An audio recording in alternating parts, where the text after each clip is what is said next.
নিজের কেবিনে বসে ল্যাপটপে কাজ করতে আসি, হঠাৎ আমার মোবাইলে একটা ফোন আসলো।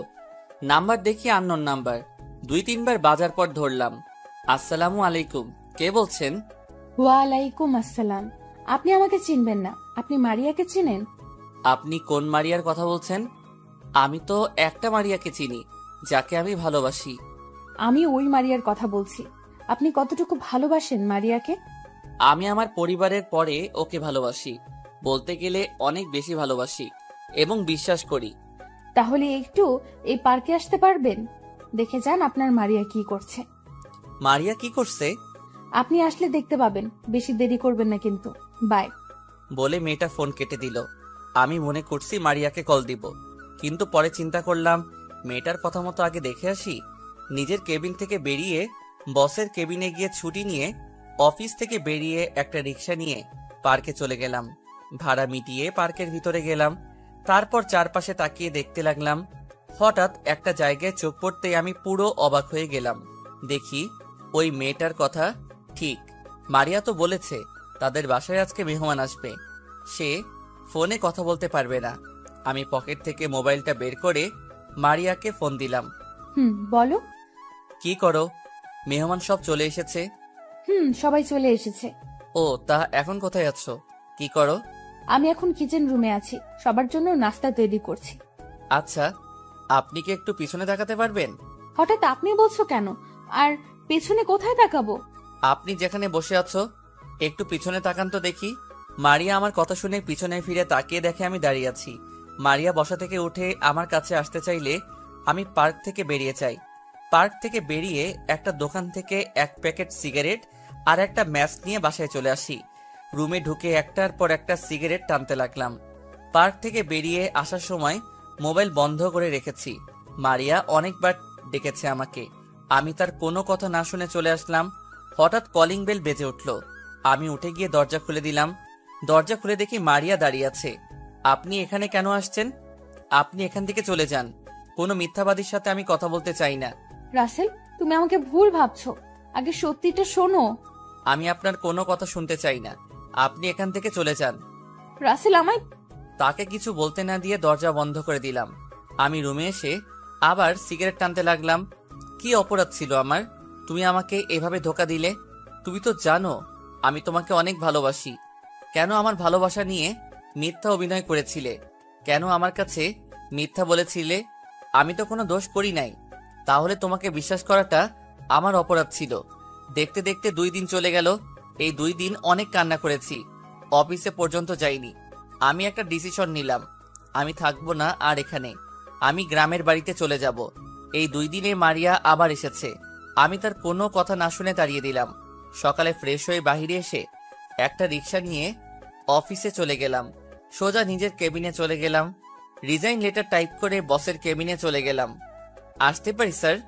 আরে রাসেল, আসো বসো। স্যার এই নিন রিজাইন লেটার। আমি আর অফিসে চাকরি করব না। আগে বলো তোমার কি হয়েছে? 2 দিন অফিসে কেন আসোনি? আর চাকরি ছাড়বে কেন? অফিসে কারোর সাথে কিছু হয়েছে? না স্যার, আমি এমনি চাকরি ছেড়ে দিচ্ছি।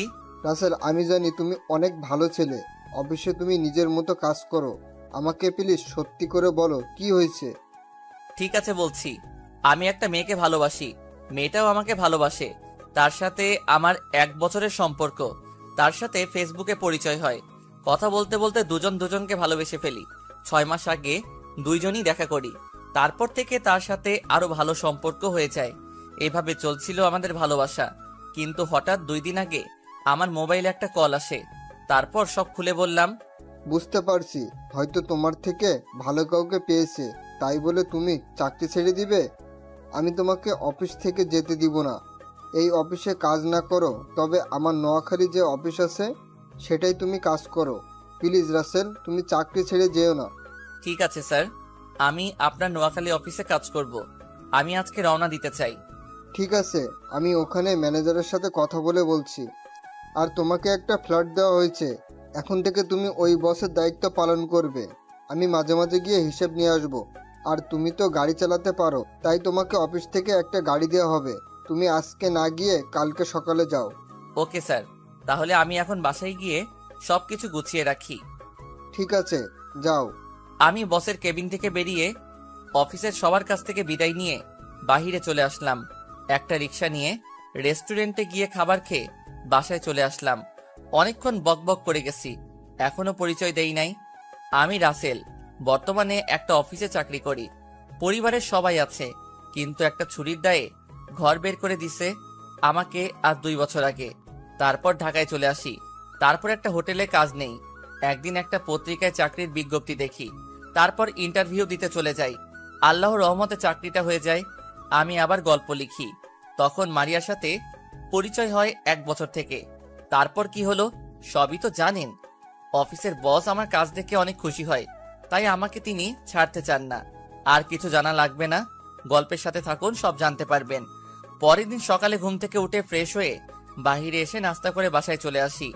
বাসার সামনে এসে দেখি বস গাড়ি পাঠিয়ে দিছে। ড্রাইভার আমার কাছে চাবি দিয়ে চলে গেছে। আমি বাসার ভিতরে ঢুকে জামা কাপড়ের ব্যাগটা নিয়ে গাড়িতে রাখলাম। দারোয়ানের কাছে বাসার চাবি দিয়ে গাড়িতে উঠলাম। এই বাসাটায় বস আমাকে থাকতে দিয়েছে। আমি গাড়ি চালিয়ে নোয়াখালীর উদ্দেশ্যে রওনা দিলাম। আগে কয়বার গেছি নোয়াখালী অফিসে কাজের ব্যাপারে, তাই কোনো সমস্যা নেই। প্রায় দুপুর 2টাই বাজে।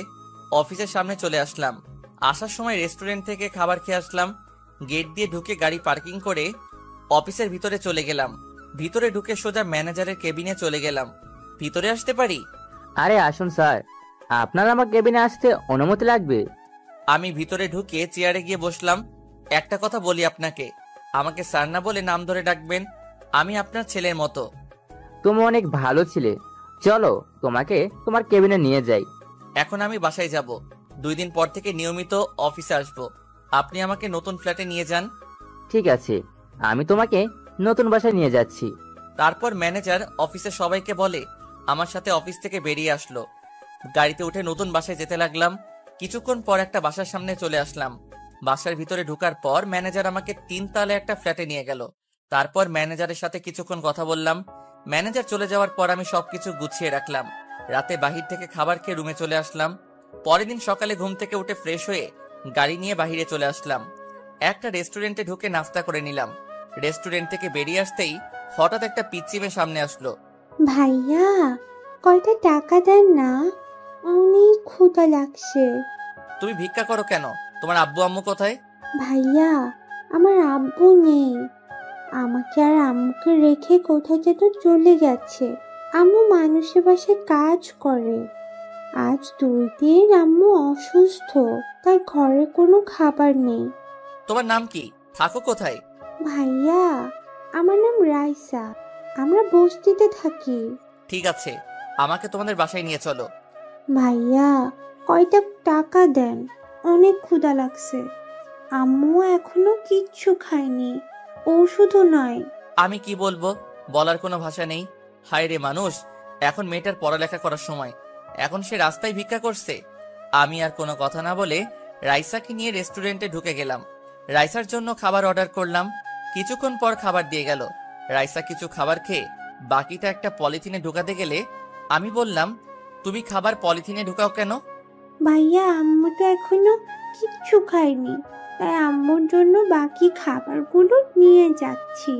তোমার আম্মুর জন্য যাওয়ার সময় খাবার নিয়ে যাব, আগে তুমি খেয়ে নাও। রাইসা আর কোনো কথা না বলে খাবার খেতে লাগলো। কি সুন্দর করে রাইসা খাবার খাচ্ছে, আর তার আব্বু এমনটা মেয়েকে রেখে চলে গেল। রাইসার খাওয়া শেষ হলে তাকে নিয়ে গাড়িতে উঠলাম।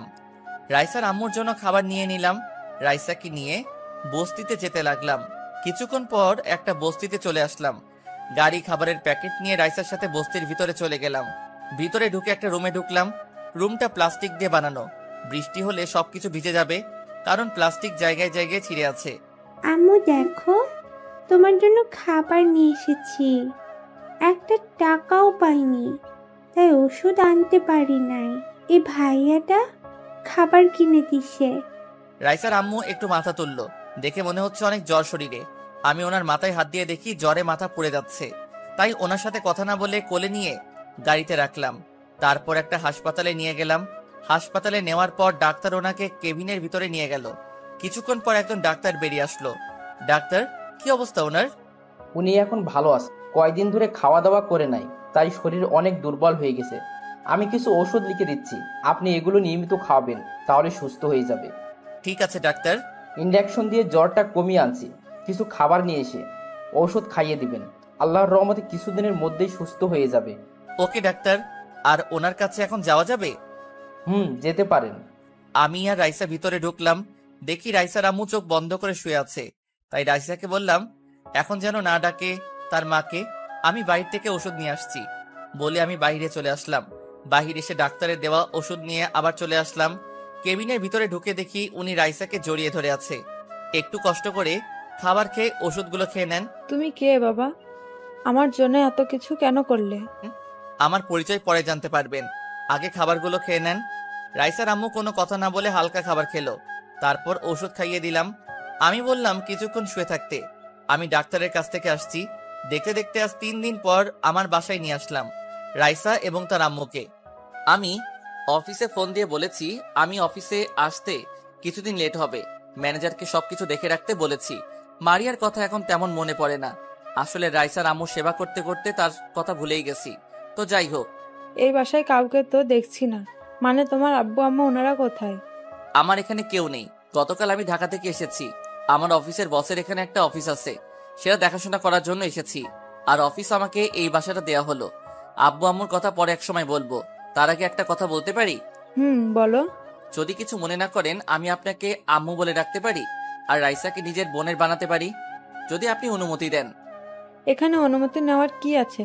তুমি আমাকে আম্মু বলে ডেকো। রাইসা, আমাকে কি ভাইয়া বলে সারা জীবন ডাকতে পারবি না? তুমি তো আমার ভাইয়া, আমি সবসময় তোমাকে নিজের ভাইয়া মনে করব। এই তো আমার লক্ষ্মী বোন। আর আম্মু চলো তোমাকে রুমে নিয়ে যাই। ঠিক আছে চলো। আমি আম্মুকে একটা রুমে নিয়ে গেলাম, রাইসা আর আম্মুকে ওয়াশরুম দেখিয়ে দিলাম। তারপর আমি বাহিরে চলে আসলাম। বাহিরে এসে গাড়ি নিয়ে একটা রেস্টুরেন্টে চলে গেলাম। রেস্টুরেন্ট থেকে খাবার নিয়ে আবার বাসায় চলে আসলাম। বাসার ভিতরে ঢুকে আম্মুর রুমে চলে গেলাম। ভিতরে ঢুকে দেখি আম্মু আর রাইসা বিছানায় বসে আছে। আম্মু বসো, আমি ফ্রেশ হয়ে আসছি, সবাই একসাথে খাবার খাবো। ঠিক আছে বাবা। তারপর আমি নিজের রুমে চলে আসলাম। রুমে এসে ফ্রেশ হয়ে আম্মুর রুমে চলে গেলাম। তারপর সবাই একসাথে খাবার খেলাম আর আম্মুকে ওষুধ খাইয়ে দিলাম। আমি নিজের রুমে চলে আসলাম। এখন আমার মতো সুখী আর কেউ নেই। যেখানে আমার মা বাবা ছুরির দায়ে ঘর থেকে বের করে দিল, সেখানে আমি আজ একটা মা আর বোন পেয়েছি। দেখতে দেখতে আরো 5 দিন চলে গেল। আম্মু এখন অনেক সুস্থ। সকালে সবাই একসাথে নাস্তা করছি। তখন আমি বললাম, আম্মু কালকে থেকে অফিসে যেতে হবে। আর রাইসা, তুমি কোন ক্লাস পর্যন্ত পড়ছো? ভাইয়া, আমি ক্লাস 4র্থ শ্রেণী পর্যন্ত পড়েছি। আজ 1 মাসের মতো পড়ি না, কারণ আম্মু ঠিকভাবে টাকা দিতে পারতো না। রাইসার কথা শুনে আম্মু চোখের পানি চলে আসছে। আমি আম্মুর চোখের পানি মুছে দিয়ে বললাম, আম্মু কান্না করো না, আমি এখন থেকে আমার বোনকে পড়ালেখা করাবো। তুমি শুধু আমার আর রাইসার জন্য দোয়া করবে। আমি কি কখনো তোদের বদদোয়া করতে পারি? তুই ছাড়া এখন আমাদের কে আছে? কেউ কি এভাবে রাস্তা থেকে তুলে এনে বাসায় থাকতে দেয়? আমি তোদের জন্য মরার আগ পর্যন্ত দোয়া করে যাব। ঠিক আছে আম্মু। আর আজকে একটা কাজের মহিলা আসবে। কাজের মহিলা কেন? তো বাসার কাজ করতে হবে না? আমাদের জন্য খাবার রান্না করা লাগবে না? আমি যতদিন বেঁচে আছি ততদিন কোনো কাজের লোকের দরকার নেই। আমি এখন থেকে বাসা দেখে রাখবো, তুই শুধু বাজার করে নিয়ে আসিস। ভাইয়া, এত কিছু কি এনেছিস? কিছু আমার কাছে দে, তোর অনেক কষ্ট হচ্ছে। আমার কোনো কষ্ট হচ্ছে না, আমি পারবো নিতে।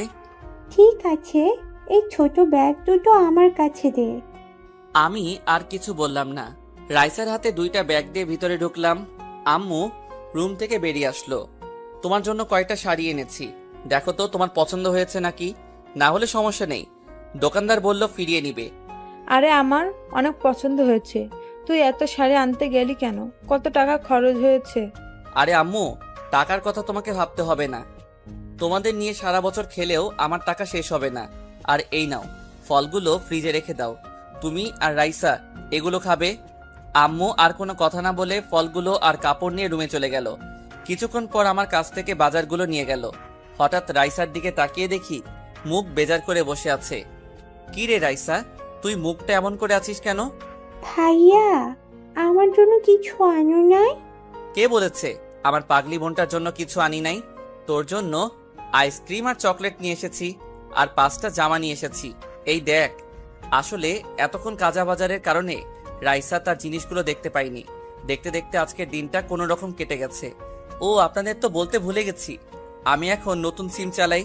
আগের সিমটা ভেঙে ফেলেছি। আম্মু আর রাইসাকে পেয়ে মারিয়ার কথা ভুলে গেছি। সকালে রাইসা আমার রুমে এসে ডাকতে লাগলো। আমি ঘুম থেকে উঠে রাইসাকে বললাম, রাইসা তুই রেডি হয়ে নিস, তোকে আজকে স্কুলে ভর্তি করিয়ে দিয়ে তারপর আমি অফিসে যাব। ঠিক আছে ভাইয়া। রাইসা আমার রুম থেকে চলে গেল। আমি বিছানায় বসে না থেকে ওয়াশরুমে ঢুকে ফ্রেশ হয়ে অফিসের জন্য রেডি হয়ে নিচে চলে আসলাম। নিচে এসে নাস্তার টেবিলে গিয়ে বসলাম। কিছুক্ষণ পর রাইসা বেরিয়ে আসলো। আমার বোনটা আজকে আমার দেওয়া জামা থেকে একটা নতুন জামা পরেছে। রাইসাকে দেখতে একদম কিউট লাগছে। আম্মু এসে নাস্তা দিল। তারপর সবাই একসাথে নাস্তা করে আম্মুর কাছে বলে বাইরে এসে গাড়ি নিয়ে একটা স্কুলে চলে গেলাম। রাইসাকে ভর্তি করিয়ে আমার সাথে অফিসে নিয়ে গেলাম। অফিসে ঢোকার সাথে সাথে সবাই দাঁড়িয়ে গেল। আমি সবাইকে বসতে বলে নিজের কেবিনে চলে আসলাম। রাইসাকে বললাম সোফায় গিয়ে বসতে। আমার চেয়ারে বসে ম্যানেজার আঙ্কেলকে ফোন দিলাম। ফোন দিয়ে বললাম আমার কেবিনে আসার জন্য। তারপর পিয়নকে ফোন দিয়ে বললাম 3টা কপি দিয়ে যেতে। কিছুক্ষণ ম্যানেজার আঙ্কেল আসলো। ভিতরে আসতে পারি? আরে আঙ্কেল আসুন, আমার কেবিনে আসতে অনুমতি লাগবে না, বসুন। চলো তোমাকে সবার সাথে পরিচয় করিয়ে দিই। আরেকটু পরে যাব। পিয়ন চাচাকে বললাম কফি দিয়ে যেতে। কফি খেয়ে তারপর সবার সাথে পরিচয় হব। ঠিক আছে। আর ওকে তো চিনলাম না, ওকে? ও হচ্ছে আমার কিউট বোন, নাম রাইসা।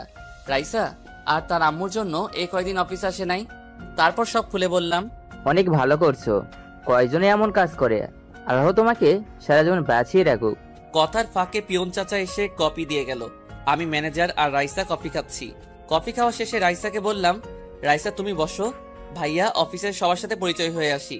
ঠিক আছে ভাইয়া। রাইসাকে আমার মোবাইলটা দিয়ে আসলাম। রাইসা বসে মোবাইলে গেমস খেলতে আছে। আমি ম্যানেজার আঙ্কেলকে নিয়ে সবার সাথে পরিচয় হলাম আর তারপর নিজের কেবিনে চলে আসলাম। দেখতে দেখতে আজ 1টা বছর চলে গেল। রাইসা আর আম্মুকে নিয়ে অনেক সুন্দরভাবে জীবনযাপন করতে লাগলাম। রাইসা এখন ক্লাস 5-এ উঠেছে। রাইসার আল্লাহর রহমতে মেধা শক্তি অনেক ভালো। অফিসে বসে কাজ করতে আসি, হঠাৎ বস ফোন দিল। আসসালামু আলাইকুম স্যার, কেমন আছেন? ওয়ালাইকুম আসসালাম, ভালো আছি। তুমি কেমন আছো? আর অফিস কেমন চলছে? আলহামদুলিল্লাহ স্যার, আমিও ভালো আছি। তোমাকে যে কারণে ফোন দেওয়া, রহমান গ্রুপ থেকে কালকে তোমার ওখানে একটা প্রজেক্টের ব্যাপারে কথা বলতে যাবে। আমার সাথে কথা বলতে চেয়েছে, কিন্তু আমার জরুরি কাজ আছে, তাই তোমার কাছে পাঠিয়ে দিলাম। আর কি প্রজেক্ট নিয়ে কাজ করবে? আমি তোমাকে ইমেল করে সব পাঠিয়ে দিব। ঠিক আছে স্যার, আপনি সবকিছু পাঠিয়ে দেন। আর এই প্রজেক্টটা পেলে আমাদের কোম্পানি আরও উপরে উঠে যাবে। তুমি নিজের মতো করে সাজিয়ে নিবে।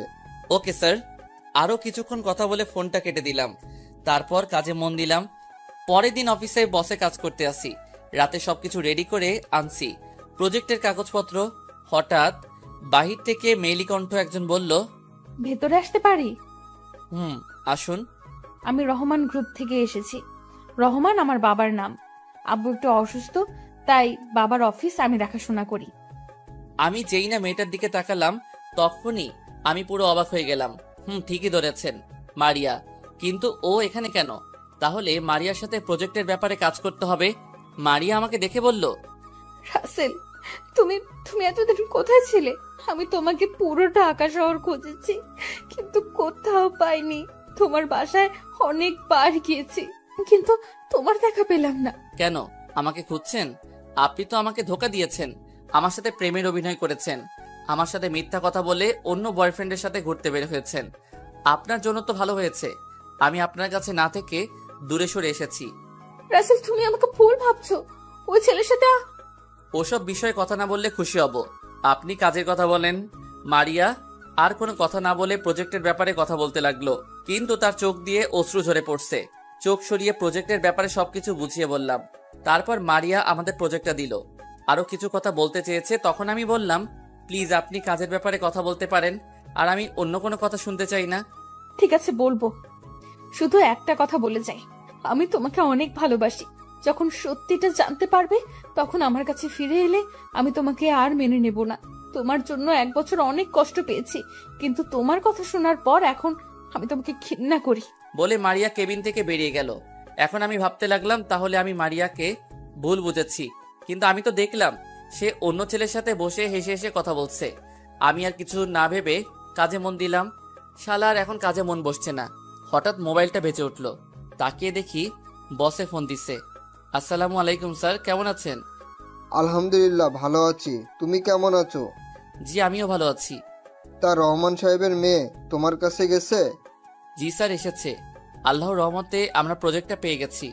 7 দিনের ভিতরে ইনশাআল্লাহ প্রজেক্টের কাজ শেষ করব। আমি জানি তুমি পারবে। ঠিক আছে, তাহলে কাজে লেগে পড়ো, কোনো সমস্যা হলে আমাকে বলবে। ঠিক আছে স্যার। ফোন কেটে দিয়ে কাজে মন দিলাম।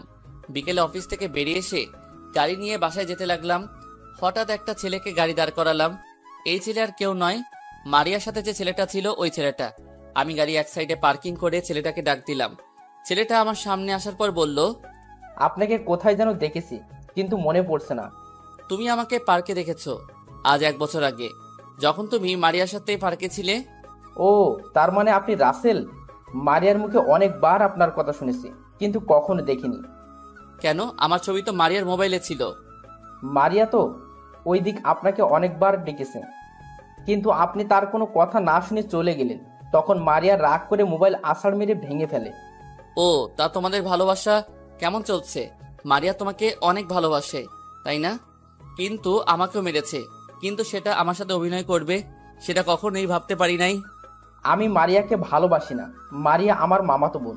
ওই দিন আমরা তাদের বাসায় আসি, বাসায় একা একা ভালো লাগছে না, তাই মারিয়াকে বলি বাইরে থেকে ঘুরে আসি। মারিয়া আসতে চাইছিল না, কিন্তু আমার জোরাজুরিতে পরে আসলো। কিন্তু আপনি মারিয়াকে ভুল ভাবছেন। মারিয়া এখনো আপনাকে ভালোবাসে, আপনার পথ চেয়ে এখনো কাউকে বিয়ে করে নাই। কি বলছো তুমি? তাহলে আমি মারিয়াকে এতদিন ভুল বুঝে আসছি। তাহলে আমাকে একটা দিন ফোন দিয়ে বলতো, বললেই তো আর এত কিছু হতো না। এরকম একটা ভুলের কারণে 1 বছর তার থেকে দূরে ছিলাম। ও কি এখন আমাকে মেনে নিবে? আমি বলি কি, আপনি ওর কাছে গিয়ে ক্ষমা চেয়ে আপন করে নেন। যদি আপনাকে সত্যি ভালোবাসে তাহলে আপন করে নিবে। ঠিক আছে, কিন্তু এখনো তোমার নামটা জানা হলো না। আমি আকাশ, পড়াশোনা শেষ করে আব্বুর অফিসে দেখাশোনা করছি। নোয়াখালীতে এসেছি অফিসের একটা কাজের ব্যাপারে। কাজ শেষ করে ড্রাইভারের জন্য অপেক্ষা করছি, হঠাৎ আপনি ডাক দিলেন। তুমি আমাকে নাম ধরে ডেকো, আমরা তো সমবয়সী। সরি। সরি কেন? তোমাকে আর মারিয়াকে ভুল বোঝার কারণে। এখানে সরি বলার কিছু নেই। আপনার জায়গায় আমি থাকলে এই কাজটি করতাম। আচ্ছা ঠিক আছে, চলো দুজনে কফি খেতে খেতে কথা বলি। এখন আমার বাসায় যেতে হবে, অন্য একদিন খাবো, এখন আসি। ঠিক আছে যাও, তবে যাওয়ার আগে একটা কথা বলে যাও। মারিয়া কি সবসময় অফিসে থাকে? হুম। বলে আকাশ চলে গেল। আমি আর দাঁড়িয়ে না থেকে গাড়ি বাসায় যেতে লাগলাম। তার মানে মারিয়ার সঙ্গে আকাশের কিছু নেই। আমি এতদিন ভুল বুঝে দূরে ছিলাম, মারিয়াকে একটা কথা বলার সুযোগ দেয়নি। যদি মারিয়ার কথাগুলো শুনতাম তাহলে এত কিছু হতো না। না, আমি আর ভাবতে পারছি না। আমাকে মারিয়ার কাছে ক্ষমা চেতে হবে। বাসায় এসে কলিং বেল চাপ দিলাম। কিছুক্ষণ পর রাইসা এসে দরজা খুলে দিল। কি রে ভাইয়া, তুই আজকে আসতে তো দেরি হলো কেন? আর চেহারা কেমন জানি দেখা যাচ্ছে, কি হয়েছে তোর? রাস্তায় একটা কাজ ছিল, শেষ করে আস্তে আস্তে একটু লেট হয়ে গেছে। আর কাজ করে আসছি তো, তাই চেহারা এমন দেখা যাচ্ছে। ফ্রেশ হলে সব ঠিক হয়ে যাবে। ঠিক আছে, ভিতরে আয়। আমি ভিতরে ঢুকে নিজের রুমে চলে গেলাম। বিছানায় বসে ভাবতে লাগলাম, মারিয়া কি আমাকে আপন করে নিবে? আমি তো তাকে অপমান করেছি। বিছানা থেকে উঠে ফ্রেশ হতে চলে গেলাম। রাতে সবার সাথে খাবার খেয়ে রুমে চলে গেলাম। আসলাম না, আমাকে মারিয়ার কাছে যেতে হবে। পকেট থেকে মোবাইলটা বের করে বসকে ফোন দিলাম। আসসালামু আলাইকুম স্যার। ওয়ালাইকুম আসসালাম। কি ব্যাপার রাসেল, হঠাৎ রাতে ফোন দিলে যে? আসলে স্যার আমার কিছুদিন ছুটি লাগবে। হঠাৎ কিসের জন্য ছুটি চাইছো? আসলে স্যার, তারপর সব খুলে বললাম। তার মানে রহমান সাহেবের মেয়ের সাথে তোমার প্রেম ছিল? জি স্যার, তাই বলছি। ওর কাছে ক্ষমা চেয়ে আপন করে নিব। তাহলে এক কাজ করো, তারা যে প্রজেক্টটা আমাদের দিয়েছে ওটার কাজ শেষ করে তার সাথে দেখা করো, তারপর সব খুলে বলো। ঠিক আছে স্যার। আরো কিছুক্ষণ কথা বলে কেটে দিলাম। দেখতে দেখতে আজ 5 দিন চলে গেছে। 7 দিনের জায়গায় 5 দিন প্রজেক্টটা রেডি করে ফেলেছি, কাজও করেছি, তাই তাড়াতাড়ি হয়ে গেছে। সকালে রেডি হয়ে আম্মু আর রাইসাকে বলে গাড়ি নিয়ে ঢাকার উদ্দেশ্যে রওনা দিলাম। ম্যানেজারকে বলে রাখলাম আমার আম্মু আর বোনকে দেখে রাখতে। 5 ঘন্টা পর ঢাকা এসে পৌঁছে গেলাম। প্রথমে বসের অফিসে গেলাম। বসের সাথে কিছু কথা বলে মারিয়ার অফিসে যেতে খাবার খেয়ে নিলাম রেস্টুরেন্টের অফিসের গেট দিয়ে ঢুকে গাড়ি পার্কিং করে অফিসের ভিতরে গেলাম। পিয়নকে বললাম বসের কেবিন কোনটা। পিয়ন আমাকে বসের কেবিন দেখিয়ে দিল। আমি মারিয়ার কেবিনের সামনে গিয়ে হালকা করে দরজা ধাক্কা দিয়ে ভিতরে তাকিয়ে যেটা দেখলাম সেটা দেখে আমি পুরো অবাক হয়ে গেলাম। আসলে তেমন খারাপ কিছু না। ভিতরে দেখি মারিয়া একটা ছেলের সাথে হেসে হেসে কথা বলছে। আমি তখন বললাম, ভিতরে আসতে পারি? আসুন। মারিয়া আমাকে দেখে বলল, আরে মিস্টার রাসেল, হঠাৎ আমার অফিসে কি মনে করে? আর দাঁড়িয়ে কেন, বসুন। আমি ছেলেটার পাশের চেয়ারে বসলাম। তখন ছেলেটা বলল, তাহলে আমি এখন আসি মারিয়া, পরে আরেক সময় আসবো। ঠিক আছে রনি, যাও, আবার আসবে কিন্তু। তোমার সাথে কথা বলতে অনেক ভালো লাগে। ওকে, আসবো। এখন তাহলে কাজ করো। ওকে, বাই। রনি চলে যাওয়ার পর মারিয়া আমাকে বলল, তো এবার বলুন, হঠাৎ আমার অফিসে কি? আসলে তোমার প্রজেক্টের কাজ শেষ, তাই আমি নিজে নিয়ে এসেছি। প্রথম কথা হলো আমাকে তুমি করে বলা যাবে না, আপনি করে বলবেন। আর ধন্যবাদ এত তাড়াতাড়ি কাজটা শেষ করার জন্য। মারিয়া, আমার ভুল হয়ে গেছে, তুমি আমাকে ক্ষমা করে দাও। কিছুদিন আগে আকাশ আমাকে সব খুলে বলেছে। আমার ভুলের জন্য আজ 1 বছর তোমার থেকে দূরে চলে গেছি। প্লিজ মারিয়া, আমাকে তুমি মাফ করে দাও। মারিয়ার হাত ধরে, আপনার সাহস কি করে হয় আমার হাত ধরার? মেয়ে মানুষ দেখলে লুচ্চামি করতে মন চায়? আপনি এক্ষুনি আমার কেবিন থেকে বেরিয়ে যান, তা না হলে দরওয়ান ডাকতে বাধ্য হব। থাক, দারোয়ান ডাকতে হবে না, আমি নিজে চলে যাচ্ছি। কিন্তু আমি আবার তোমার কাছে আসব। তুমি আমাকে যত অপমান করো না কেন, আমি তারপরেও আসবো। বলে মারিয়ার কেবিন থেকে বেরিয়ে গেলাম। নিজের চোখ দিয়ে 2 ফোঁটা পানি পড়ে গেল। মারিয়া আমার গায়ে হাত তুলল। আমি তো তাকে বলবো যে কখনো গায়ে হাত তুলি নাই। চোখের পানি মুছে গাড়িতে গিয়ে বসলাম। হঠাৎ মোবাইলের কথা মনে পড়ল। মোবাইল তো মারিয়ার টেবিলের উপর। তখন গাড়ি থেকে নেমে অফিসে ঢুকে মারিয়ার কেবিনের সামনে গিয়ে বললাম, আসতে পারি ভিতরে? আপনি আবার কেন এসেছেন? সরি, আসলে আমার মোবাইলটা আপনার টেবিলের উপর রেখে গেছি। ঠিক আছে, ভিতরে এসে নিয়ে যান। আমি মারিয়ার কেবিনে ঢুকে মোবাইলটা হাতে নিলাম। মারিয়ার দিকে তাকিয়ে দেখি চোখ দুটো লাল হয়ে আছে। হয়তো কান্না করেছে, কিন্তু ও কান্না করবে কেন? আমি আর কিছু না ভেবে অফিস থেকে বেরিয়ে এসে গাড়ি নিয়ে সোজা বসের অফিসে চলে গেলাম। বসকে বলেছি আমাকে এখানে একটা বাসা ভাড়া নিয়ে দিতে কিছুদিনের জন্য, কিন্তু বস বলল তার বাসায় তার পরিবারের সাথে থাকতে। আমিও আর না করলাম না। বিকেলে বসের সাথে তার বাসায় গেলাম। আসলে এই প্রথম বসের বাসায় এসেছি। আমি মার্কেট থেকে কিছু ফল মিষ্টি নিয়ে নিলাম। বস কলিং বেল চাপ দিল। হঠাৎ রাইসা একজনকে দেখে বলল গাড়ি থামাতে। রাইসার কথা মতো গাড়ি থামালাম। রাইসা গাড়ি থেকে নেমে দৌড় দিয়ে একজনকে জড়িয়ে ধরলো। আমি তো পুরো অবাক হয়ে গেলাম। আমি গাড়ি থেকে নেমে ওদের সামনে গেলাম। তখন রাইসা বলল, ভাইয়া, উনি আমার বাবা। আজ কয় বছর পর বাবাকে দেখেছি। তাহলে আপনি রাইসার বাবা? আপনি কেমন করে পারলেন মা মেয়েকে রেখে আর একটা বিয়ে করতে? আপনি জানেন আপনার স্ত্রী মরতে বসেছে। আমি যদি তাদের পাশে না দাঁড়াতাম তাহলে আপনার মেয়ে এতিম হয়ে যেত। কেন করলেন এমন কাজ? আমি বুঝতে পারছি তাদের এভাবে ছেড়ে আসা আমার উচিত হয়নি, কিন্তু কি করব বলো? কোনো কাজ নেই, ঘরে খাবার নেই, তাদের ঠিকমতো খাওয়াতে পারি না। একজন পুরুষ হয়ে যদি ওদের খাওয়াতে না পারি তাহলে আমি পুরুষ নামের কলঙ্ক। আর আমি কোনো বিয়ে করি নাই। আমি ওদের কাছে বলেছি আমি বিয়ে করেছি, কারণ তাহলে ওরা আর আমাকে খুঁজবে না।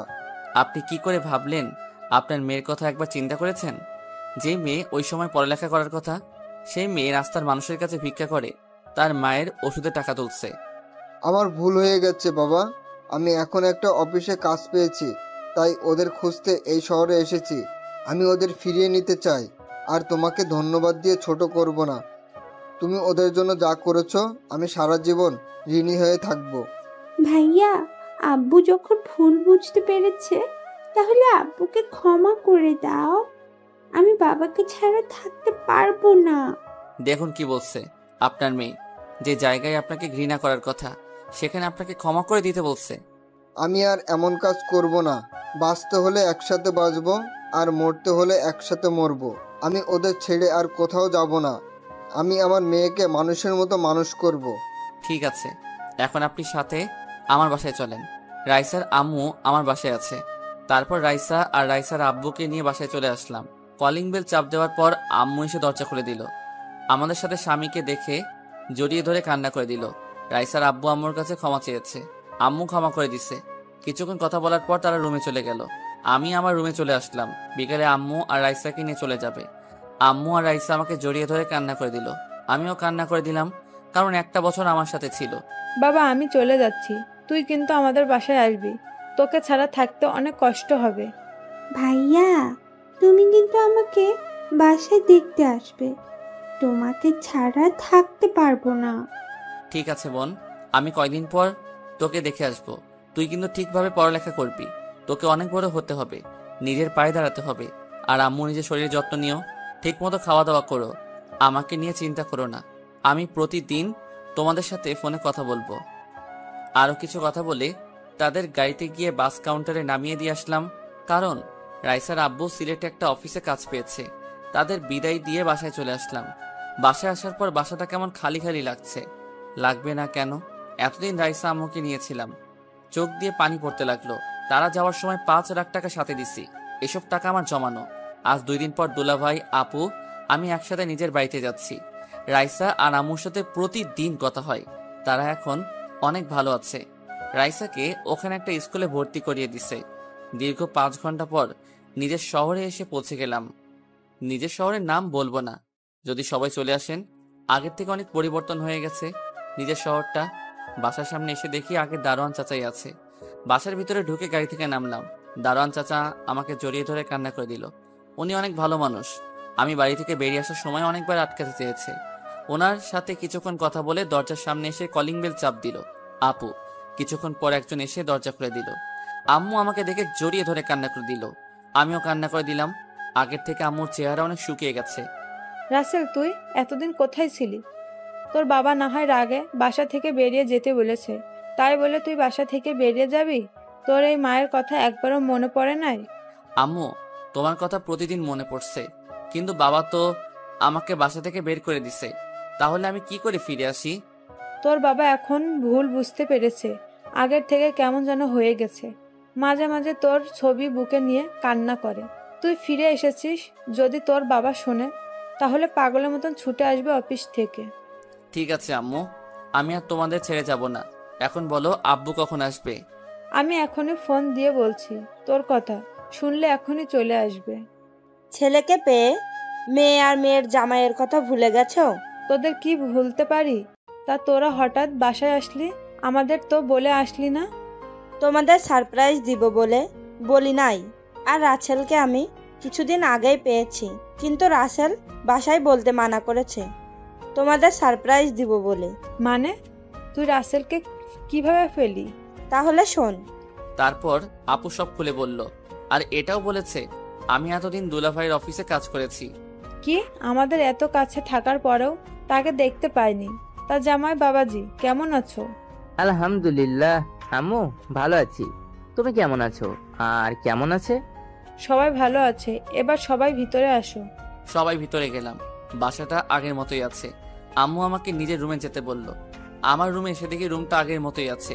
তারপর ওয়াশরুমে ঢুকে গোসল করে নিলাম। গোসল শেষ করে ওয়াশরুম থেকে বেরিয়ে সামনে দেখে আব্বু দাঁড়িয়ে আছে, সাথে সাথে আমাকে জড়িয়ে ধরলো। রাসেল বাবা, তুই আমাকে ক্ষমা করে দে। টাকার নেশার কারণে তোর গায়ে হাত তুলেছি, তোকে ঘর থেকে বের করে দিয়েছি। বিশ্বাস কর, তোকে বের করে দেওয়ার পর আমি একটুও ভালো থাকতে পারি নাই। আমি বুঝতে পেরেছি টাকা হলে সব কিছু হয় না। তুই আমাকে মাফ করে দে।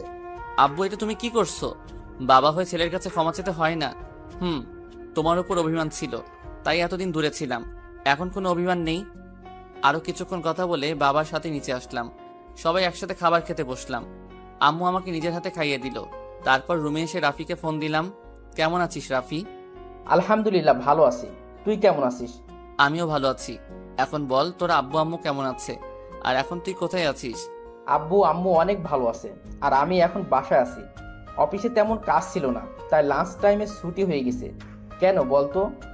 কারণ আমি বাড়িতে এসেছি, তাই বললাম। আচ্ছা, এখন ঘুমাবো, বিকেলে তোর সাথে দেখা করব। তুই আমাদের কলেজের সামনে চলে আসিস।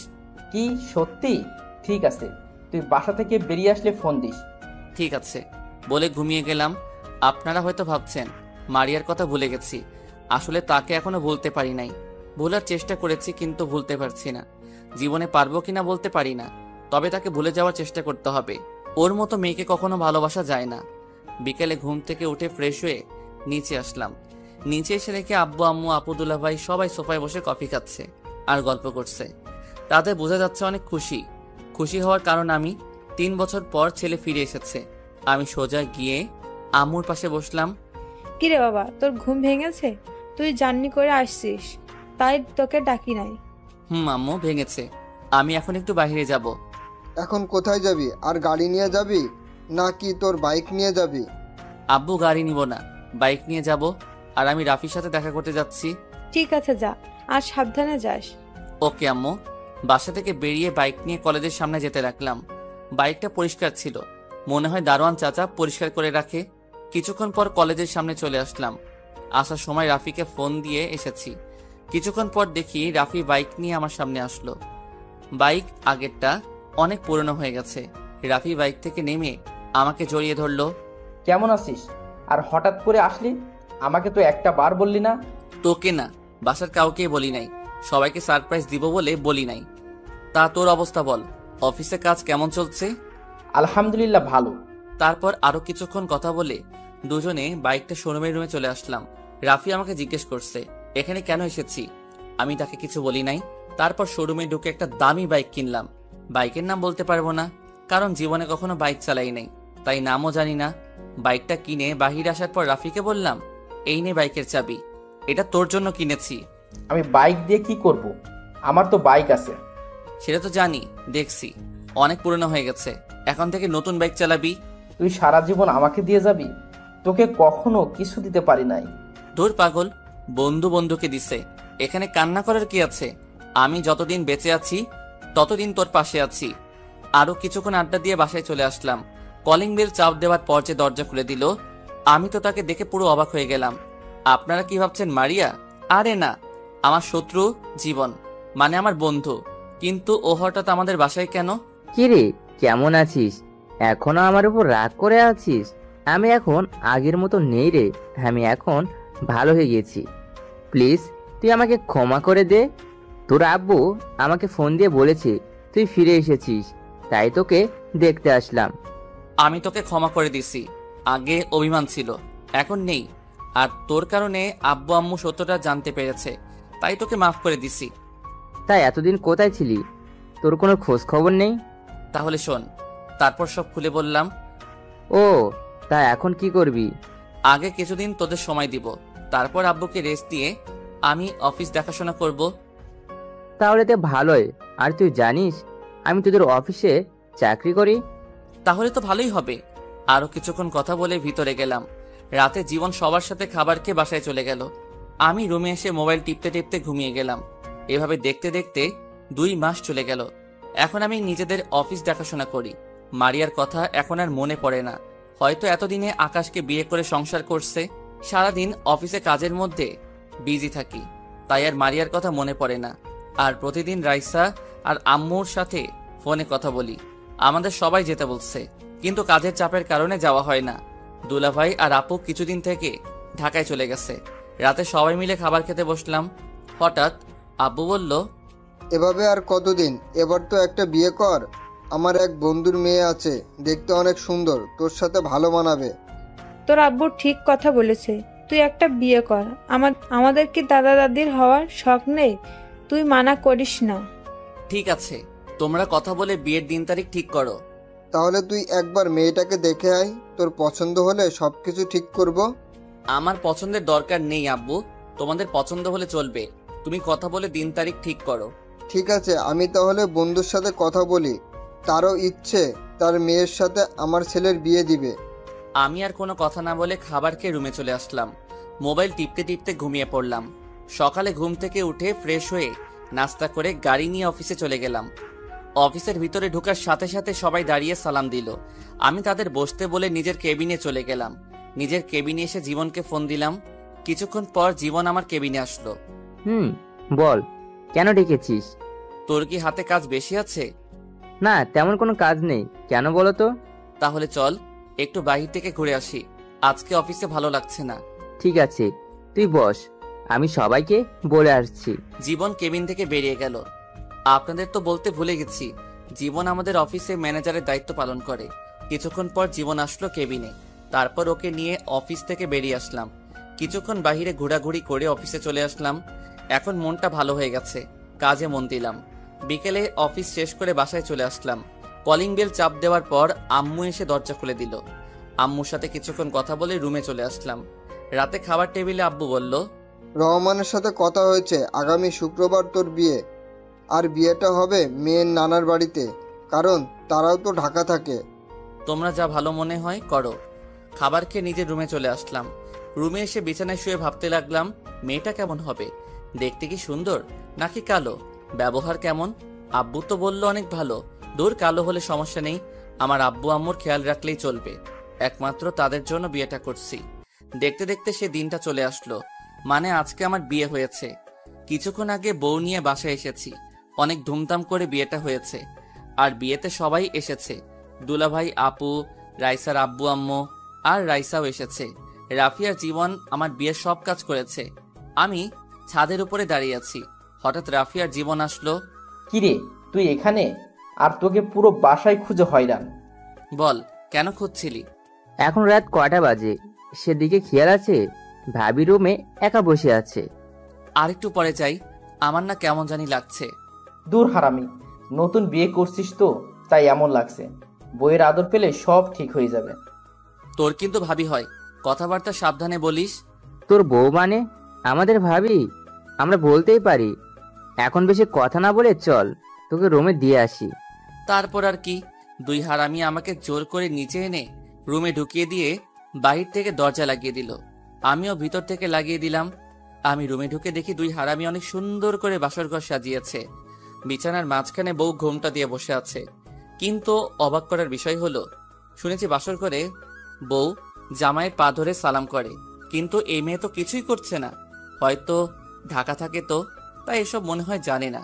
কিন্তু শাশুড়ি আম্মা শিখিয়ে দেয় নাই। আমি আস্তে আস্তে বিছানার সামনে গেলাম। যাওয়ার পর হঠাৎ মেয়েটা যেটা বলল, আমি তো মোটেও প্রস্তুত ছিলাম না। আপনি আমার ধারে কাছেও আসবেন না। আমি আপনাকে স্বামী মানতে পারবো না। আমি একটা ছেলেকে ভালোবাসি। তাহলে আমাকে বিয়ে করলেন কেন? আমি এ বিয়ে করতে চাইনি, কিন্তু বাবা আমাকে বলেছে এই বিয়ে না করলে তার মরা মুখ দেখতে হবে। তাই এই বিয়েটা করতে রাজি হয়েছি। তাই বলে আপনি আমার জীবনটা এভাবে নষ্ট করে দিবেন? আরে ভালো তো, আমিও একজনকে বাসতাম, কিন্তু আমার একটা ভুলের কারণে সেই মেয়েটা অন্য ছেলেকে ভালোবাসলো। আমি এত কিছু শুনতে চাই না। আমি আপনাকে কিছুদিন পর ডিভোর্স দিয়ে দেব। আপনি আমার ধারে কাছেও আসার চেষ্টা করবেন না। ঠিক আছে, শুধু একটা কথা বলবো, যতদিন আপনি এই বাড়িতে থাকবেন ততদিন আব্বু আম্মুর সাথে ভালো ব্যবহার করবেন। আমি নিজেই আপনাকে আপনার ভালোবাসার মানুষের কাছে দিয়ে আসবো। এখন আপনি ঘুমিয়ে যান। আপনি ঘুমাবেন কোথায়? আমাকে নিয়ে আপনার টেনশন করতে হবে না, আমি সোফায় ঘুমাবো। আপনি একটা বালিশ আর কম্বল দেন। মেয়েটা আমাকে একটা বালিশ আর কম্বল দিল। আমি বালিশ আর কম্বল সোফায় রেখে বেলকনিতে চলে আসলাম। আমার সাথে এটা কি হয়ে গেল? ভেবেছি বিয়ে করে নতুন জীবন শুরু করব, অতীত সব ভুলে যাব। আগে মারিয়া আমাকে কষ্ট দিছে, তাকে ভুলতে অনেক কষ্ট হয়েছে। কিন্তু হঠাৎ যদি নতুন বলে সে অন্য কাউকে ভালোবাসে, তখন নিজের কাছে কেমন লাগে। ও, আপনাদের তো বলতে ভুলে গেছি, আমি এখনো পর্যন্ত মেয়েটার চেহারা দেখি নাই, কারণ মেয়েটা ঘোমটা পড়া অবস্থায় আমার সাথে কথা বলেছে। কিছুক্ষণ বেলকনিতে থেকে রুমে এসে সোফায় শুয়ে পড়লাম। ঘুম কি আর আসে? এসব কিছু ভাবতে ভাবতে কখন ঘুমিয়ে গেলাম। সকালে হঠাৎ কে যেন দরজা ধাক্কাতে লাগলো, সাথে সাথে আমার ঘুমটা ভেঙে গেছে। সোফা থেকে উঠে দরজা খুলে বললাম, দরজা খুলে দেখি রাইসা। ভাইয়া, তোমরা এখনো ঘুম যাও। আম্মু বলেছে তোমাকে আর ভাবিকে নিচে যেতে। ঠিক আছে আপু, তুই যা, ভাইয়া তোর ভাবিকে নিয়ে আসছি। তাড়াতাড়ি আসবে কিন্তু। রাইসা চলে গেল। আমি বিছানার সামনে এসে মেয়েটাকে ডাকতে লাগলাম। মেয়েটার চেহারা এখনো দেখা যাচ্ছে না। মেয়েটা এখনো বিয়ের শাড়ি পরে আছে। এই যে শুনছেন, উঠেন, আম্মু ফ্রেশ হয়ে নিচে যেতে বলছে। আপু যাও তো, আমাকে আরেকটু ঘুমাতে দাও। হাই হাই, এই মেয়ে স্বামীকে কি বলছে? মনে হয় তার বাবা প্রতিদিন সকালে ঘুমটা ভাঙিয়ে দেয়, তাই তার বাবা মনে করছে। ওই, আপনার বাবা এখানে কোথায় থেকে আসবে? আমি আপনার বিয়ে করা স্বামী। গতকাল যে বিয়ে করছেন মনে নেই? মেয়েটা আমার কথা শুনে যেই না তার মুখের উপর থেকে কাপড় সরালো, তখন আমি তাকে দেখে মোটেও প্রস্তুত ছিলাম না। সেও আমাকে দেখে পুরো অবাক হয়ে গেল। তার মানে মারিয়াকে বিয়ে করেছি। আপনারা ঠিকই ধরেছেন, মারিয়া। মারিয়া আমাকে দেখে বিছানা থেকে নেমে জড়িয়ে ধরে কান্না করে দিল। ঠাস করে 2টা থাপ্পড় মেরে দিলাম। তারপর আমি বললাম, তোর সাহস কি করে হয় আমাকে জড়িয়ে ধরার? আর তুই এখানে কেন? তার মানে আমি তোকে বিয়ে করেছি? মারিয়া গালে হাত দিয়ে বলতে লাগলো, আমি তোমার বউ, তাই জড়িয়ে ধরেছি। আর তুমি আমাকে বিয়ে করেছো, তাই তো আমি তোমার রুমে। আমি এই বিয়ে মানি না। যেই মেয়ে আমার গায়ে হাত তুলতে পারে, আমার সামনে অন্য ছেলেকে ভালোবাসে বলে, সে মেয়েকে কখনো আমি স্ত্রী হিসেবে মানি না। বিশ্বাস করো রাসেল, আমি তোমার গায়ে হাত তুলতে চাইনি, কারণ তুমি আমাকে অনেক কষ্ট দিছো। আমার একটা কথা পর্যন্ত শোনো নাই, আমাকে অপমান করে তাড়িয়ে দিছো। তাই তোমার উপর অনেক রাগ হয়, তাই তোমার গায়ে হাত তুলতে বাধ্য হয়েছি। কিন্তু আমি তোমার কাছে ক্ষমা চেয়েছি। আমার সামনে অন্য ছেলেকে ভালোবাসি বলো। ওটা তোমাকে কষ্ট দেওয়ার জন্য বলেছি। তোমার জন্য 1 বছর কষ্ট করেছি। বাসা থেকে বাবা বিয়ের জন্য অনেক চাপ দেয়, তারপরেও আমি বিয়ে করি নাই, একমাত্র তোমার কারণে। আমার বিশ্বাস ছিল আমি তোমাকে ফিরে পাবো, কিন্তু 1 বছর পর যখন তোমাকে পেলাম, তারপরও তুমি আমাকে কথা বলার সুযোগ দাওনি। তুমি ভালো করে জানতে তোমার পাশে আমি কোনো ছেলেকে সহ্য করতে পারি না। আর আমাকে ফোন করে বলো নাই কেন? আমি তোমাকে ভুল বুঝে তো তোমার গায়ে হাত তুলি নাই। তাহলে তুমি কেন আমার গায়ে হাত তুললে? আমি জানি তুমি আমার সাথে কোনো ছেলেকে সহ্য করতে পারো না, আর আকাশ আমাকে জোর করে বাইরে নিয়ে এসেছে, কিন্তু মামাতো ভাই বলে কিছু বলতে পারিনি। আর তুমি রাগ করবে তাই তোমাকে মিথ্যা বলেছি। আর নিজের রাগকে কন্ট্রোল করতে পারি নাই, তাই তোমার গায়ে হাত তুলেছি।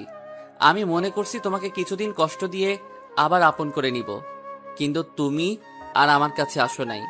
তোমার বসের কাছে জানতে পারি তুমি তোমার বাসায় চলে গেছো, আর তোমার বস আমাকে অপমান করে তাড়িয়ে দিছে। তুমি কি মনে করেছো তোমার গায়ে হাত তোলার পর শুধু তুমি কষ্ট পেয়েছো? তোমার থেকে আমি বেশি কষ্ট পেয়েছি। সারা রাত তোমার জন্য কান্না করছি। এরপর আব্বু আম্মুকে না জানিয়ে নানার বাড়ি নিয়ে আসে। আসার পর শুনি আমার নাকি বিয়ে। তখন আমি বিয়ে করব না বলি, কিন্তু আব্বু এমন কথা বলবে আমি ভাবতে পারিনি, তাই বিয়েতে রাজি হয়ে গেলাম। তুমি অনেক দেরি করে ফেলেছো। এখন আমি তোমাকে ভালোবাসি না, আমি অন্য একজনকে ভালোবাসি। আমি বিশ্বাস করি না তুমি শুধু আমার। তুমি আমাকে ক্ষমা করে দাও, তোমাকে অনেক কষ্ট দিয়েছি। তুমি আমাকে যত পারো শাস্তি দাও, আমি মাথা পেতে নিব। আমি এখন কোনো কথা বলতে চাই না। তুমি আমার ধারের কাছেও আসার চেষ্টা করবে না, তাহলে আমার থেকে খারাপ আর কেউ হবে না। আর কোনো কথা না বলে ওয়াশরুমে ঢুকে গেলাম। আমি মনে মনে বলতে লাগলাম, তুমি আমাকে যত কষ্ট দিচ্ছ, তোমাকে ততটা কষ্ট দিব, তারপর তোমাকে আপন করে নিব। আমি তো তোমাকে কষ্ট দেওয়ার জন্য অন্য মেয়েকে ভালোবাসি বলেছি। এতদিন তোমার জন্য অনেক কষ্ট পেয়েছি, এখন থেকে আমি তোমাকে কষ্ট দিব। ফ্রেশ হয়ে বেরিয়ে দেখি মারিয়া বিছানায় বসে মাথা নিচু করে কাঁদছে। আমাকে বের হতে দেখে চোখের পানি মুছে ওয়াশরুমে চলে গেল। আমি একটা জামা গায়ে দিয়ে নিচে চলে আসলাম। নিচে এসে একটা চেয়ার টেনে বসলাম। তখন আম্মু বলল, কি রে, মারিয়া কোথায়? তাকে সাথে করে নিয়ে আসলি না কেন? ও ফ্রেশ হয়ে আসছে, তুমি আমাকে নাস্তা দাও। আগে মারিয়া আসুক, সবাই একসাথে নাস্তা করব। কিছুক্ষণ পর দেখি মারিয়া উপর থেকে নিচে নেমে আসছে। তাকে দেখে আমি পুরো অবাক হয়ে গেলাম। একটা নীল রঙের শাড়ি পরেছে, দেখতে অনেক সুন্দর লাগছে। মারিয়া যখন আমার দিকে তাকালো তখন আমি চোখ সরিয়ে নিলাম। মারিয়া নিচে এসে আমার পাশে একটা চেয়ার টেনে বসলো। মারিয়ার অন্য পাশে আম্মু বসে আছে। তারপর আম্মু সবাইকে নাস্তা দিল। মারিয়া আমার ডান পাশে বসা, আর রাইসা আমার বাম পাশে বসা। হঠাৎ রাইসা বলল, ভাইয়া তোমার হাতে খাবার খেয়েছি, অনেক দিন হয়ে গেছে, আজকে আমাকে খাইয়ে দিবে? আমার বোন যখন বলেছে আমি কি না খাওয়াইয়ে পারি, নে হা কর। হঠাৎ মারিয়া আম্মুকে বলল, আম্মু তুমি আমাকে খাইয়ে দিবে? আজ কত বছর হয়ে গেছে আম্মুর হাতে খাবার খেয়েছি। পাগল মেয়ে, বলে কি? তুই এখন আমার মেয়ে, তোকে আমি সব সময় খাইয়ে দিব। তারপর আম্মু মারিয়াকে খাইয়ে দিতে লাগলো। আমি রাইসাকে খাইয়ে দিতে লাগলাম, সাথে আমিও খেতে লাগলাম। নাস্তা খেয়ে রুমে চলে আসলাম। তারপর বাইকের চাবি নিয়ে নিচে আসলাম। তখন আম্মু বলল, কি রে, তুই এখন কোথায় যাস? মাত্র নতুন বিয়ে করছিস, বউকে একটু সময় দে। আম্মু আমার বাহিরে একটু কাজ আছে, রাইসা ওর সাথে থাকবে। আর কোনো কথা না বলে বাসা থেকে বেরিয়ে আসলাম। তারপর বাইকটা বের করে জীবনের বাসায় যেতে লাগলাম। রাফি আর জীবন ওরা গতকাল রাতে বাসায় চলে এসেছে। আর আপু আর দুলাভাই তারা সকাল সকাল ঢাকায় চলে গেছে। দুলাভাইয়ের অফিসে গুরুত্বপূর্ণ একটা কাজ আছে, আপুকে থাকতে বলেছে, কিন্তু আপু বলল পরে এসে থাকবে। তার শ্বশুর শাশুড়ি অসুস্থ, তাদের সেবা যত্ন করা লাগবে, তাই দুলাভাইয়ের সাথে চলে গেছে। জীবনের বাসায় এসে কলিং বেল চাপ দেওয়ার পর আন্টি দরজা খুলে দিল। ও আপনাদের তো বলতে ভুলে গেছি, জীবন এবং রাফি তাদের পরিবারের সবাই বিয়েতে গেছে। তারা গতকাল বিয়ে বাড়ি থেকে এসে বাসায় চলে এসেছে। আমি আন্টিকে দেখে সালাম দিলাম। আন্টি কেমন আছেন? আমি ভালো আছি, তুমি কেমন আছো? তোমার বাসার সবাই ভালো আছে? আর জীবনও রুমে আছে? আলহামদুলিল্লাহ আন্টি, সবাই ভালো আছে, আমিও ভালো আছি। আচ্ছা, আমি জীবনের রুমে গেলাম। ঠিক আছে, যাও। ভিতরে ঢুকে জীবনের রুমে গেলাম। ভিতরে ঢুকে দেখি জীবন মোবাইল টিপতে আছে। আমাকে দেখে বলল, আরে রাসেল, তুই আয় বস। নতুন বিয়ে করছিস তো, তাই আর ফোন দিলাম না। বিয়ে না ছাই, আগে জানলে এই মেয়েকে কখনো বিয়ে করতাম না। তুই জানিস এই মেয়েকে? আমি জানবো কেমন করে? তুই বল, কে এই মেয়ে? আরে এ আর কেউ নাই, মারিয়া। তোকে আমি বলেছি না আমি একটা মেয়েকে ভালোবাসতাম, এটা সেই মেয়ে। ও, তার মানে এই সেই মারিয়া যার জন্য তুই এত কষ্ট পেয়েছিস? তবে তার কথা শুনে বুঝতে পারলাম মারিয়া আমাকে অনেক ভালোবাসে, কিন্তু তাকে আমি এত সহজে মেনে নিব না। তাকে কিছুদিন কষ্ট দিব, তারপর মেনে নিব। তাহলে এখন তুই কি করতে চাস? তুই আমাকে একটা মেয়ে ব্যবস্থা করে দে, আমি ওই মেয়ের সাথে প্রেমের অভিনয় করব মারিয়ার সামনে। তখন মারিয়া এটা দেখে অনেক কষ্ট পাবে।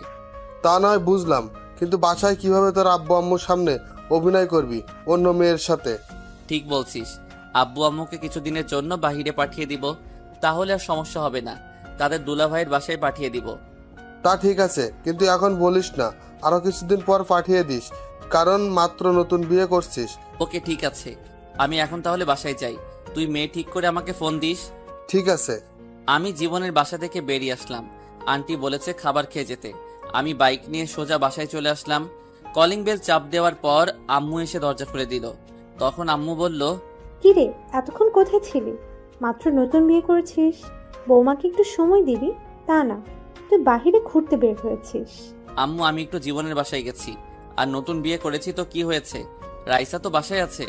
ও তো ছোট, ও কি সময় দিবে? তুই থাকলে মেয়েটার একটু ভালো লাগতো।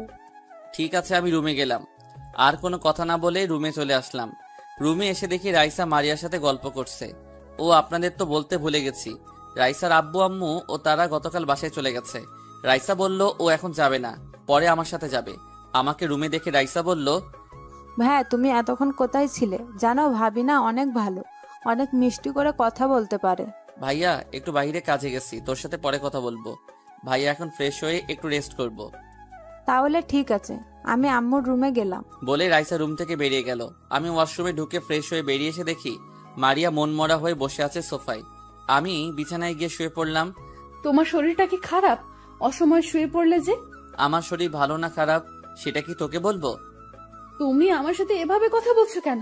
আমি স্ত্রী, তোমাকে জিজ্ঞেস করতেই পারি। কিন্তু আমি তো তোকে স্ত্রী হিসেবে মানি না, আমি অন্য মেয়েকে ভালোবাসি। আমি তোকে ডিভোর্স দিয়ে বাসা থেকে বের করে ওই মেয়েকে বিয়ে করব। প্লিজ তুমি আমাকে ডিভোর্স দিও না। দরকার হয় তোমার বাসার কাজের মেয়ের মতো থাকবো, তবুও তুমি আমাকে বাসা থেকে বের করে দিও না। তোর সাথে কথা বলতে আমার ভালো লাগছে না, তুই আমার সামনে থেকে যা তো। মারিয়া কান্না করতে করতে রুম থেকে বেরিয়ে গেল। আমি মনে মনে বললাম, এমন কেমন লাগছে? আমিও কম কষ্ট পাইনি, তোমার জন্য অনেক কান্না করেছি। তো যাই হোক, রাতে সবাই একসাথে খাবার খেলাম। রুমে এসে বিছানায় শুয়ে মোবাইল টিপতে লাগলাম।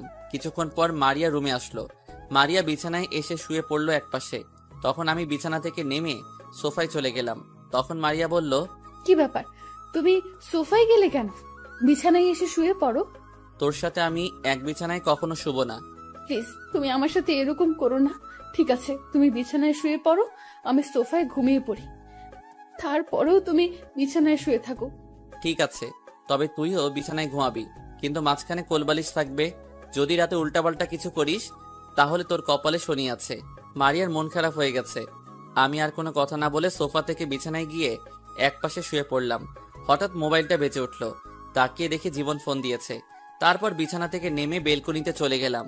আমি ফোনটা রিসিভ করে বললাম, বল, কেন ফোন দিয়েছিস? মেয়ে একটা পেয়েছি, তবে মেয়েটা আমার ভালোবাসা এবং আমার মামাতো বোন ছিমি। তাকে তোর বিষয়ে সব খুলে বলেছি। কিন্তু প্রথমে রাজি হয়নি, পরে সবকিছু বুঝিয়ে বলছি, তারপরে রাজি হয়েছে। ও কিন্তু তুই যে প্রেম করিস আমাকে তো বললি না, তা কবে থেকে? বেশি দিন হয়নি, মাত্র 6 মাস হয়েছে। কি 6 মাস হয়ে গেছে আর তুই এখন আমাকে বলছিস? প্লিজ দোষ, রাগ করিস না। সিমি কাউকে বলতে মানা করেছে, এটা এখনো পর্যন্ত আমার পরিবারের কেউ জানে না। আচ্ছা ঠিক আছে, এখন আমি সিমির সাথে কথা বলতে চাই। আমি তোকে নাম্বার মেসেজ করে পাঠিয়ে দিব এবং কোথায় দেখা করতে হবে সেটা বলে দিস। আচ্ছা ঠিক আছে, তাহলে এখন ঘুমা, কালকে কথা হবে। আল্লাহ হাফেজ। ওকে, আল্লাহ হাফেজ। ফোন কেটে দিয়ে রুমে চলে আসলাম। মারিয়ার চেহারা কেমন যেন হয়ে গেছে, অনেক কান্না করছে তো তাই। মনে মনে বললাম, তোমাকে এখন মেনে নিব না পাখি, আগে তোমাকে আরো কিছুদিন কষ্ট দিব, তারপর আপন করে নিব। আমি বিছানায় এসে শুয়ে পড়লাম। সকালে ঘুম থেকে উঠতেই বুকটা কেমন ভারী ভারী লাগছে। চোখ খুলে দেখি মারিয়া আমাকে জড়িয়ে ধরে আছে। এমন ভাবে জড়িয়ে ধরে আছে মনে হয় শান্তির জায়গা খুঁজে পেয়েছে। তার চেহারা দেখে কেমন যেন মায়া লাগছে, তাই কিছু না করে তার হাত ছাড়িয়ে বিছানা থেকে উঠে ওয়াশরুমে চলে গেলাম। ফ্রেশ হয়ে বেরিয়ে দেখি মারিয়া উঠে গেছে। আমাকে বের হতে দেখে বিছানা থেকে উঠে ওয়াশরুমে চলে গেল। আমি একটা জামা গায়ে দিয়ে নিচে চলে আসলাম। কিছুক্ষণ পর মারিয়া নিচে আসলো। সবার সাথে নাস্তা করে বাসা থেকে বেরিয়ে সিমির নাম্বারে একটা মেসেজ দিলাম, আর এটাও বলে দিলাম আমি জীবনের বন্ধু, আর কোথায় আসতে হবে সেটাও মেসেজ করে দিলাম। সিমি ওকে বলে মেসেজ করলো। আমি বাইক নিয়ে রেস্টুরেন্টে চলে গেলাম। ভিতরে ঢুকে একটা টেবিলে বসে সিমির জন্য অপেক্ষা করতে লাগলাম। প্রায় 10 মিনিট পর একটা মেয়ে আমার সামনে আসলো। মেয়েটাকে দেখে আমি পুরো অবাক হয়ে গেলাম, আর মেয়েটাও আমাকে দেখে অবাক হয়ে গেল। তার মানে সিমি জীবনের মামাতো বোন। আপনারা হয়তো ভাবছেন আমি সিমিকে চিনি কি করে। আসলে সিমি, আমি ঢাকায় যে অফিসে চাকরি করতাম, সিমিও ওই অফিসে চাকরি করত।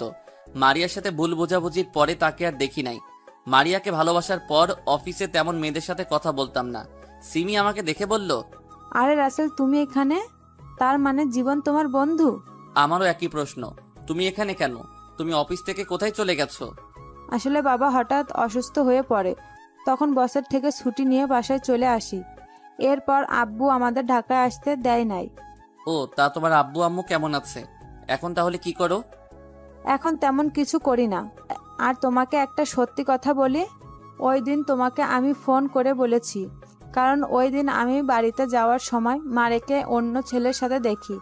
আমি জানি তুমি মারিয়াকে ভালোবাসো, তোমাদের দুজনকে একসাথে দেখেছি, তাই মারিয়াকে চিনতে কষ্ট হয়নি। ওখানে একটা ভুল বোঝাবুঝি হয়েছে, কারণ ছেলেটা মারিয়ার মামাতো ভাই ছিল। তারপর সিমিকে সবকিছু খুলে বললাম। কি? মারিয়া তোমার গায়ে হাত তুলেছে? ও তো তোমাকে ভালোবাসে, তারপর কেমন করে পারলো তোমার গায়ে হাত তুলতে? যাক সে কথা, এখন সেই মারিয়া আমার বউ। তবে তার কথা শুনে বুঝতে পারলাম এখনো মারিয়া আমাকে ভালোবাসে, কিন্তু আমি তাকে এত সহজে মেনে নিব না, তাকে অনেক কষ্ট দিব। তাহলে আমাকে এখন কি করতে হবে? এখন আমি তোমাকে যে কোনো সময় ফোন দিব, তখন তুমি আমার সাথে প্রেমের অভিনয় করবে, এতে মারিয়া অনেক কষ্ট পাবে। আচ্ছা ঠিক আছে, তুমি যেভাবে বলবে আমি সেভাবেই করব। তবে বেশি কষ্ট দিতে গিয়ে আবার মারিয়াকে হারিয়ে ফেলো না। না, এমনটা কখনো করব না। আগে কিছুদিন কষ্ট দেব, তারপর ভালোবাসা দিয়ে সব কষ্ট দূর করে দিব। আরো কিছুক্ষণ কথা বলার পর সিমি চলে গেল। আমি বসে না থেকে বাসায় চলে আসলাম। এভাবে দেখতে দেখতে 10 দিন চলে গেল। আমি এখন অফিসে যাওয়া আসা করি। সিমির সাথে মারিয়ার সামনে মোবাইলে কথা বলি। এত মারিয়া মনমরা হয়ে থাকে, আমাকে কিছু বলে না, শুধু কান্না করে। আজকে সকালে আব্বু আম্মুকে আপুর বাসায় পাঠিয়ে দিয়েছি। বাসায় আমি আর মারিয়া আছি। ও, আপনাদের তো বলতে ভুলে গেছি, রাইসাকে তার বাবা এসে নিয়ে গেছে, কারণ তার স্কুল আছে। সকালে আব্বু আম্মুকে বিদায় দিয়ে অফিসে চলে এসেছি। বিকেলে অফিস শেষ করে বাহিরে এসে সিমিকে ফোন দিয়ে বললাম আগের সেই রেস্টুরেন্টে আসার জন্য। আমি গাড়ি নিয়ে রেস্টুরেন্টে চলে গেলাম। গাড়ি পার্কিং করে রেস্টুরেন্টের ভিতরে গিয়ে একটা টেবিলে বসলাম। কিছুক্ষণ পর সিমি চলে আসলো। কেমন আছো রাসেল? আমি ভালো আছি, তুমি কেমন আছো? আলহামদুলিল্লাহ, আমিও ভালো আছি। তা কি জন্য রেস্টুরেন্টে আসতে বললে? আব্বু আম্মু আপুর বাসায় চলে গেছে, তোমাকে নিয়ে আজকে বাসায় যাব। কিছুক্ষণ মারিয়ার সামনে অভিনয় করবে, তারপর আমি তোমাকে বাসায় দিয়ে যাব। ঠিক আছে, চলো। তারপর দুজনে রেস্টুরেন্ট থেকে বেরিয়ে গাড়ি নিয়ে সোজা বাসায় চলে আসলাম। কলিং বেল চাপ দেওয়ার পর মারিয়া দরজা খুলে দিল। আমার সাথে সিমিকে দেখে অবাক হয়ে গেল।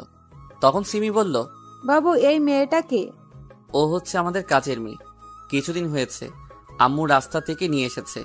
ও ঠিক আছে, এই মেয়ে আমাদের জন্য কফি বানিয়ে নিয়ে আসো, আমরা রুমে যাচ্ছি। মারিয়া মাথা নিচু করে আমাদের সামনে থেকে চলে গেল।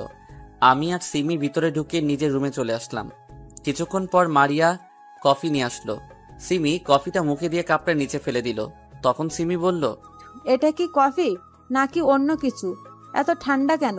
কফি তো গরম ছিল। তুই আমার মুখের ওপর কথা বলিস? এখনই রুমটা পরিষ্কার কর।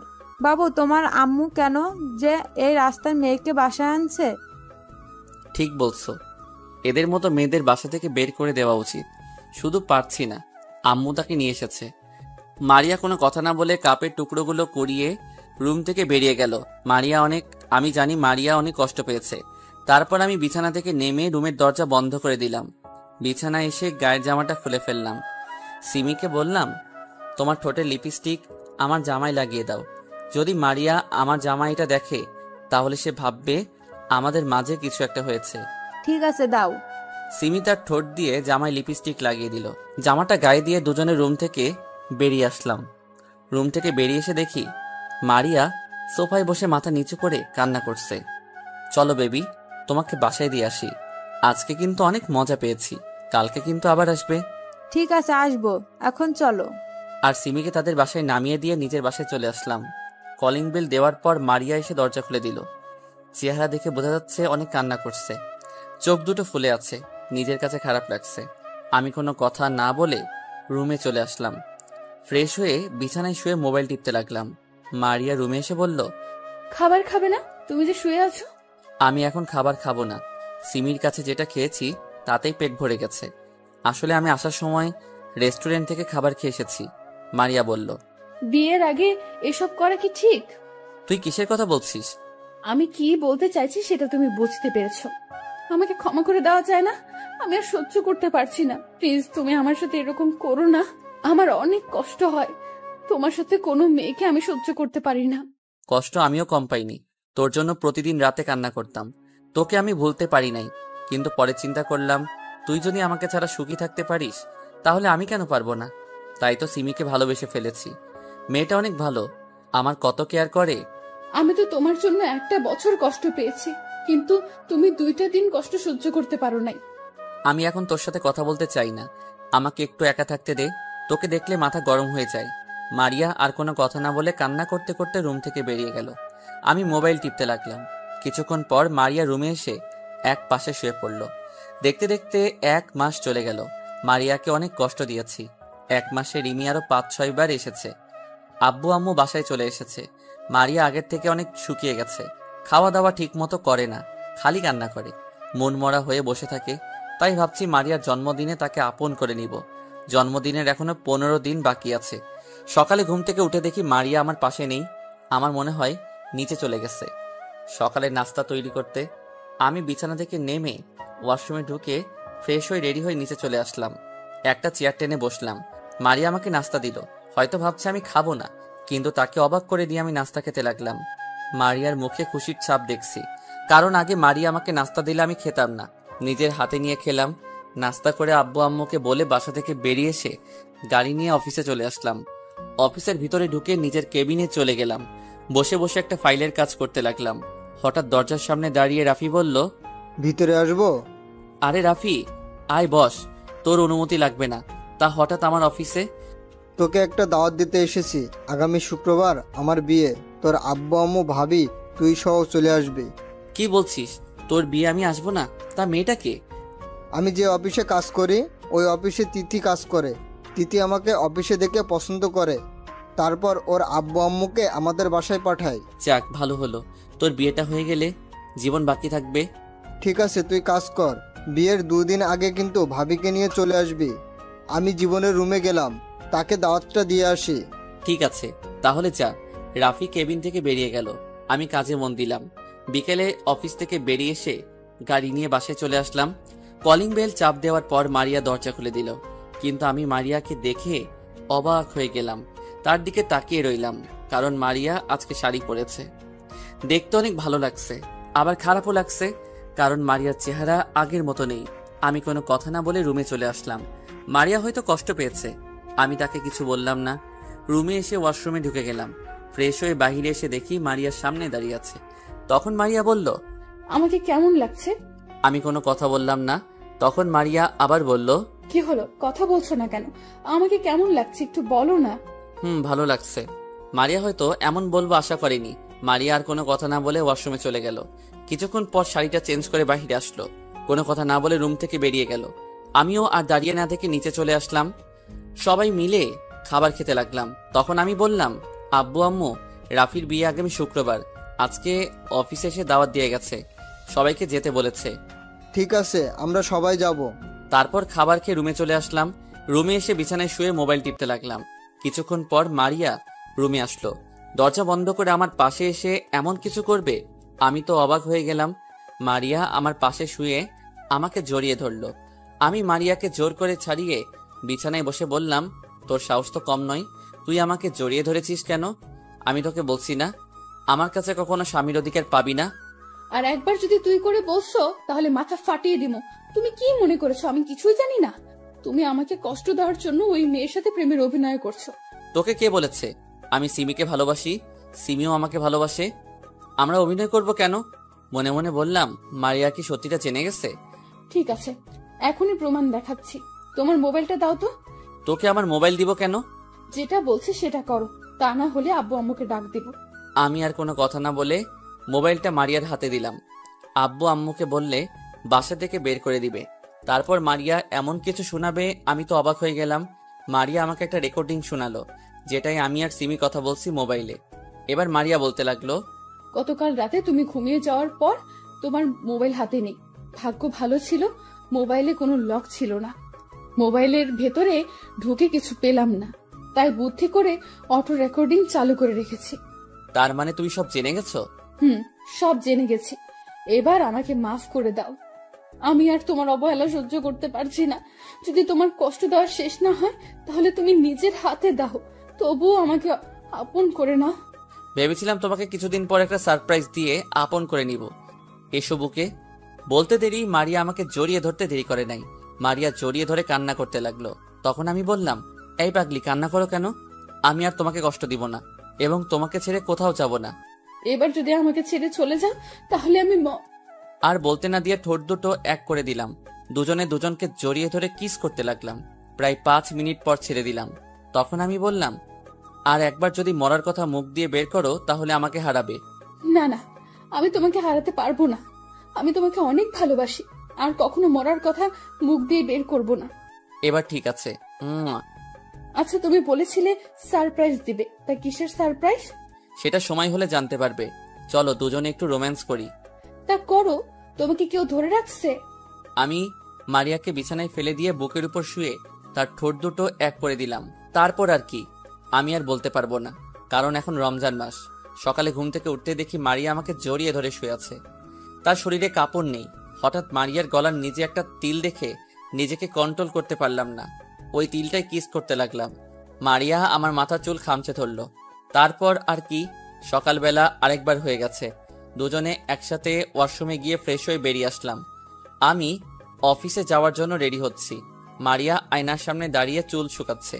আমি মারিয়াকে পিছন থেকে জড়িয়ে ধরলাম। তখন মারিয়া বলল, তোমার রোম্যান্স শেষ হয়নি? সারা রাত ঘুমাতে দাও নাই, আবার সকালেও শুরু করছো। হঠাৎ তুমি এত রোমান্টিক হলে কবে থেকে? এমন একটা সুন্দরী বউ থাকলে খালি আদর করতে মন চায়। এখন ছাড়ো, আব্বু আম্মু আমাদের জন্য অপেক্ষা করছে। মারিয়াকে ছেড়ে দিলাম। তারপর দুজনে একসাথে নিচে গেলাম। আমি আর মারিয়া দুটো চেয়ার টেনে বসলাম। তারপর নাস্তা করে অফিসে চলে আসলাম। দেখতে দেখতে রাফি বিয়ের দিন চলে আসলো। কালকে বিয়ে, আজকে গায়ে হলুদ। সকাল থেকে রাফি ফোন করে যাচ্ছে। আব্বু আম্মুকে সকালে পাঠিয়ে দিছি। আমি আর মারিয়া এখনো বাসায়। রুমে আমি আর মারিয়া রেডি হতে লাগলাম। আমার রেডি হওয়া শেষ, কিন্তু মারিয়ার এখনো হয়নি, কারণ মারিয়া শাড়ির কুচি পরতে পারছে না। আমি মারিয়ার হাত থেকে কুচিটা হাতে নিয়ে পরিয়ে দিলাম। মারিয়া চোখ বন্ধ করে ফেললো। মারিয়ার পেটে একটা কিস করলাম। মারিয়া কেঁপে উঠল। বসা থেকে দাঁড়িয়ে দেখি মারিয়া এখনো চোখ বন্ধ করে আছে। আমিও আর সুযোগ মিস করি নাই। মারিয়ার ঠোঁট দুটো এক করে দিলাম। প্রায় 2 মিনিট পর ছেড়ে দিলাম। তোমার কি খালি কিস করতে মন চায়? কি করবো বলো, তোমার এই গোলাপি ঠোঁট দেখলে কিস করতে মন চায়। এখন চলো, পরে অনেক সময় পাবে রোম্যান্স করতে, এমনি অনেক দেরি হয়ে গেছে। আমি আর মারিয়া রুম থেকে বেরিয়ে বাসার বাহিরে চলে আসলাম। গাড়ি নিয়ে দুজনে একসাথে গেম মার্কেটে গেলাম।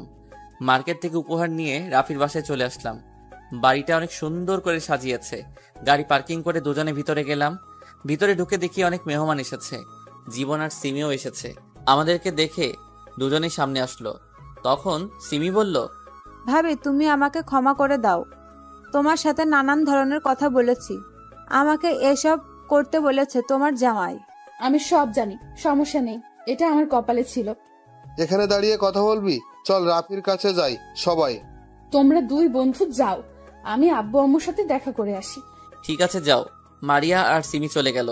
আমি এবার জীবনকে বললাম, তোকে যা বলেছি সবকিছু ঠিকঠাক ভাবে করেছিস? একবারে সব ঠিক মতো করা শেষ, এখন শুধু সময়ের অপেক্ষা।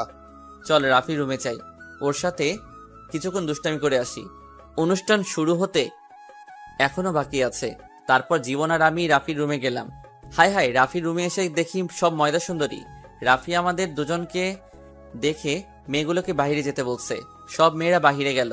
শালা তোর আসতে এত দেরি হলো কেন? আমার বিয়ের সময়ও তোর কাজ করতে হয়? ওই হারামি, তুই কাকে শালা বলিস? আমার বোনের বিয়ে হয়ে গেছে, এখন এত কথা বাদ দে। সব কাজ শেষ। শেষ। আমি জীবন আর সিমি তিনজনে মিলে সবকিছু সাজিয়ে রেখেছি। ওকে ঠিক আছে, এখন সময়ের অপেক্ষা। তারপর তিনজনে মিলে কিছুক্ষণ কথা বললাম। কথা বলতে বলতে রাফির অনুষ্ঠানের সময় হয়ে গেছে। রাফিকে সাজিয়ে স্টেজে নিয়ে আসলাম। রাফির হলুদ লাগানো শেষ।